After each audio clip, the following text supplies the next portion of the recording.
Hello' অসমবাসী stop টেনেছামিছৰ আমাৰ আজিৰ ভিডিঅ'টোত মই আপোনালোকৰ ওচৰলৈ ডক্টৰ হিমন্ত বিশ্ব শৰ্মাদেৱৰ জীৱনৰ বিষয়ে 10টা ইণ্টাৰেষ্টিং তথ্য লৈ আহিছো যিবোৰ হয়তো আপোনালোকে আগতে জনা নাছিল। গতিকে আহক বেছি পলম নকৰি আজিৰ হিমু মামা স্পেচিয়েল ভিডিঅ'টো আমি আৰম্ভ কৰি দিওঁ। তথ্য নম্বৰ 1। 1969 চনৰ 1 ফেব্ৰুৱাৰী তাৰিখে অসমৰ যোৰহাট জিলাত হিমন্ত বিশ্ব শৰ্মাৰ জন্ম হৈছিল আৰু পিছলৈ তেওঁলোকৰ পৰিয়ালটো গুৱাহাটীৰ উল্লুবাৰীৰ গান্ধী বস্তিলৈ গুচি আহিছিল। তেখেতৰ পিতৃ কৈলাশনাথ শৰ্মা এগৰাকী কবি, লিখক তথা গীতিকাৰ আছিল আৰু মাতৃ মৃণালিনী দেৱীও হ'ল এগৰাকী বিদুষী মহিলা। তেখেতে 2020 চনৰ পৰা 2022 চনলৈ অসম সাহিত্য সভাৰ উপ-সভানেত্ৰীৰ পদটিও শুৱনি কৰিছিল। উল্লেখযোগ্য যে আমাৰ আটাইৰে মৰমৰ জুবিন দাই কণ্ঠদান কৰা ৰুণজুন নুপুৰে মাতে কি সাজে সাজে কুহি পাতে আৰু কোন তুমি মেঘালী এই গীত দুটা হিমন্ত বিশ্ব শৰ্মাৰ পিতৃ কৈলাশনাথ শৰ্মাদেৱে ৰচনা কৰিছিল। তথ্য নম্বৰ 2।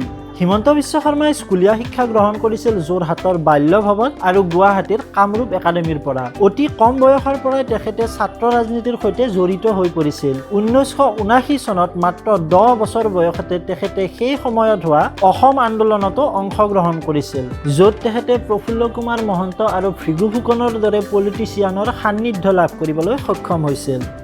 তথ্য নম্বৰ 3। হিমন্ত বিশ্ব শৰ্মাই 1984 চনত মুক্তি লাভ কৰা ককা দেউতা, নাতি আৰু হাতী নামৰ জনপ্ৰিয় অসমীয়া চিনেমাখনত এগৰাকী শিশু অভিনেতা হিচাপেও ভুমুকি মাৰিছিল। চিনেমাখনত তেখেতে প্ৰাঞ্জল শইকীয়াৰ বাল্যকালৰ চৰিত্ৰটোত অভিনয় কৰিছিল।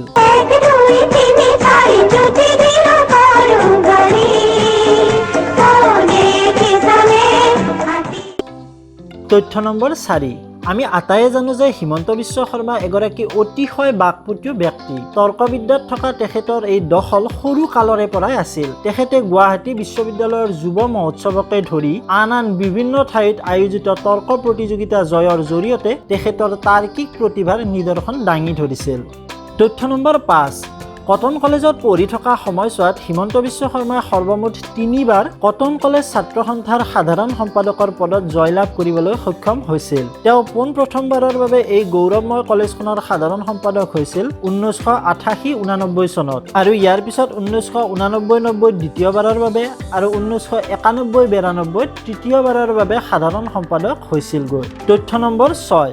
কটন কলেজত পঢ়ি থকা সময়তে হিমন্ত বিশ্ব শৰ্মা আৰু ৰিণিকী ভূঞা শৰ্মাই ইজনে সিজনক লগ পাইছিল আৰু তেতিয়া তেওঁলোকৰ বয়স আছিল ক্ৰমে 22 বছৰ আৰু 17 বছৰ। ৰিণিকী ভূঞা শৰ্মাই এটা সাক্ষাৎকাৰত দিয়া ভাষ্য অনুসৰি তেখেতে যেতিয়া হিমন্ত বিশ্ব শৰ্মাক সুধিছিল যে মোৰ মায়ে যদি তোমাৰ ভৱিষ্যতৰ বিষয়ে সোধে তেতিয়া মই কি বুলি ক'ম, তেতিয়া হিমন্ত বিশ্ব শৰ্মাই উত্তৰ দিছিল, তোমাৰ মাক ক'বা যে মই এদিন অসমৰ মুখ্যমন্ত্ৰী হ'মগৈ।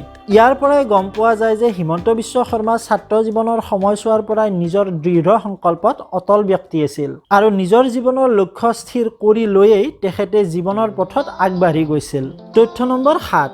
শিক্ষাগত অৰ্হতাৰ ফালৰ পৰা চাবলৈ গ'লে হিমন্ত বিশ্ব শৰ্মাই কটন কলেজৰ পৰাই ৰাজনীতি বিজ্ঞান বিষয়টোত স্নাতকোত্তৰ অৰ্থাৎ MA পাছ কৰাৰ লগতে গুৱাহাটী গভৰ্ণমেণ্ট ল কলেজৰ পৰা ল অৰ্থাৎ আইনৰ ডিগ্ৰীটো অৰ্জন কৰিছিল। ইয়াৰ পিছত তেখেতে 1996 চনৰ পৰা 2001 চনলৈ গুৱাহাটী হাইকোৰ্টত আইনৰ অনুশীলনো কৰিছিল। পিছলৈ তেখেতে মন্ত্ৰী হৈ থকা সময়ছোৱাতে গুৱাহাটী ইউনিভাৰ্চিটিৰ পৰা 2004-2005 সময়ছোৱাত ডক্টৰেট ডিগ্ৰীও অৰ্জন কৰিছিল আৰু তেতিয়াৰ পৰাই আমি তেখেতক ডক্টৰ হিমন্ত বিশ্ব শৰ্মা হিচাপে জানো। তেখেতে ডক্টৰেট ডিগ্ৰী অৰ্জন কৰা পেপাৰখন আছিল নৰ্থ ইষ্ট কাউন্সিল। তথ্য নম্বৰ 8। ৰিণিকী ভূঞা শৰ্মাই দিয়া এক সাক্ষাৎকাৰ অনুসৰি ডক্টৰ হিমন্ত বিশ্ব শৰ্মাৰ ৰাজনৈতিক নেতা হোৱাৰ ফলস্বৰূপে তেওঁলোকে কেতিয়াবা কিছুমান অনাকাংক্ষিত সমস্যাৰো সন্মুখীন হ'বলগীয়া হৈছিল। তেওঁলোকৰ জীয়ৰী সুকন্যা যেতিয়া গুৱাহাটীত পঢ়ি আছিল আৰু তাইৰ বয়স মাত্ৰ 4 বছৰ আছিল, তেতিয়া তাইৰ দেউতাক ৰাজনৈতিক নেতা বুলি জানিব পাৰি তাইক আন ছাত্ৰ ছাত্ৰী কিছুমানে শাৰীৰিক তথা মানসিকভাৱে নিৰ্যাতন কৰিছিল আৰু কেতিয়াবা নন্দিল আৰু সুকন্যা দুয়ো স্কুলৰ পৰা কান্দি ঘৰলৈ উভতি আহিবলগীয়া হৈছিল। তথ্য নম্বৰ 9। এজন ৰাজনৈতিক নেতা হোৱাৰ লগতে ডক্টৰ হিমন্ত বিশ্ব শৰ্মাই এগৰাকী লিখক হিচাপেও নিজৰ পৰিচয় দাঙি ধৰিবলৈ সক্ষম হৈছে। তেখেতে বৰ্তমানলৈ মুঠ 5খন কিতাপ লিখি উলিয়াইছে আৰু এই কিতাপকেইখনৰ নাম হ'ল সমাগত সময়, অন্য এক দৃষ্টিকোণ, ভিন্ন সময় অভিন্ন মত, এটা সপোনৰ পম খেদি, আৰু মুখ্যমন্ত্ৰীৰ ডায়েৰী 1। তথ্য নম্বৰ 10। আমি আটায়ে জানো যে 2021 চনৰ 10 মে তাৰিখে ডক্টৰ হিমন্ত বিশ্ব শৰ্মাই অসমৰ 15 নম্বৰ মুখ্যমন্ত্ৰী হিচাপে শপত গ্ৰহণ কৰিছিল। ইয়াতে ইণ্টাৰেষ্টিং কথাটো হ'ল ডক্টৰ হিমন্ত বিশ্ব শৰ্মা কটন কলেজত পঢ়ি অহা অসমৰ 7মজন মুখ্যমন্ত্ৰী। তেখেতৰ আগত কটন কলেজত পঢ়ি অহা অসমৰ পূৰ্বৰ 6 গৰাকী মুখ্যমন্ত্ৰী হ'ল ক্ৰমে গোপীনাথ বৰদলৈ, মহেন্দ্ৰ মোহন চৌধুৰী, শৰৎ চন্দ্ৰ সিংহ, যোগেন্দ্ৰনাথ হাজৰিকা, হিতেশ্বৰ শইকীয়া আৰু ডাক্তৰ ভূমিধৰ বৰ্মন। গতিকে ৰাইজ আশা কৰোঁ আজিৰ ভিডিঅ'টো চাই আপোনালোকৰ ভাল লাগিল আৰু লগতে অসমৰ মুখ্যমন্ত্ৰীগৰাকীৰ বিষয়ে কিছু নজনা কথা জানিবলৈ আপোনালোক সক্ষম হ'ল। পৰৱৰ্তী ভিডিঅ'টোত পুনৰ লগ পোৱাৰ প্ৰতিশ্ৰুতিৰে আজিলৈ ইমানতে এৰিছোঁ। ধন্যবাদ।